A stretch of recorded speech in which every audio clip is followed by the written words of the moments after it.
we decided against cyber insurance.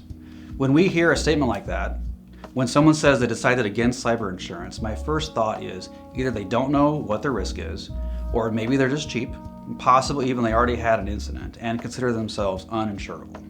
None of those are positive. This argument is a weak argument. Imagine stating to your customers that you decided against any sort of insurance.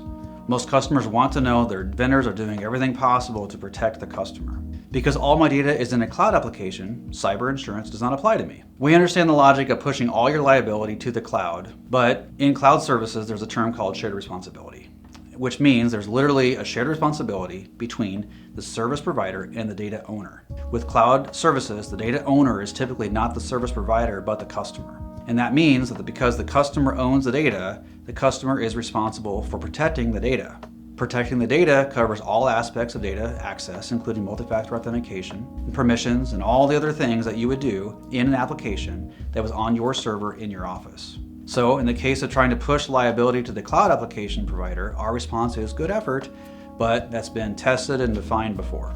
We agree the cloud application is responsible for protecting your data, but responsibility for protecting the data in applications is a shared responsibility between the data owner and the vendor.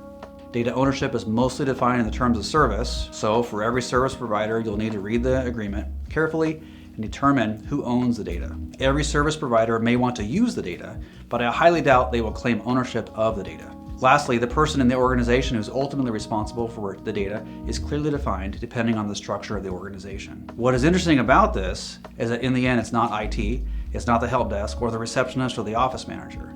This role is senior management, which is the chairman, CEO, or business owner. My cloud software service was compromised. I had no control over the situation, and they're saying that all my customers' data has been exposed.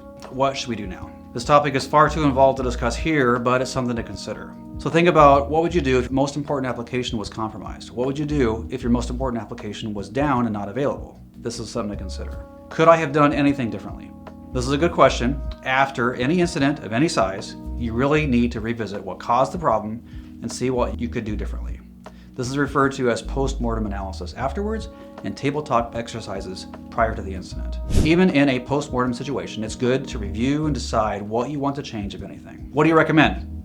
Cyber insurance is important, so consider the reputation of the insurance company, but also consider the agent selling the policy. Selling a cyber insurance policy while claiming no knowledge of the policy seems like an issue. Ideally, the process of selling a policy involves explaining what the policy covers and what it does not cover, and making some good recommendations to reduce the risk and make sure the insured is protected. If that can't happen, then how do you know what you're purchasing? Secondly, we are struggling with the potential cost of an incident and the relation to the value of the policy. Cyber insurance policies include a per incident aggregation dollar amount both, and that amount in some cases is nowhere near the estimated $130 to $170 per record estimate of an incident. So how much insurance is enough? We struggle answering that. Overall, we do recommend cyber insurance, and the details vary. Anything is better than nothing, but determining the detail of the policy is a decision to be made by the stakeholders. For more information, feel free to reach out. Visit our website at runnetworkrun.com and click Start a Conversation.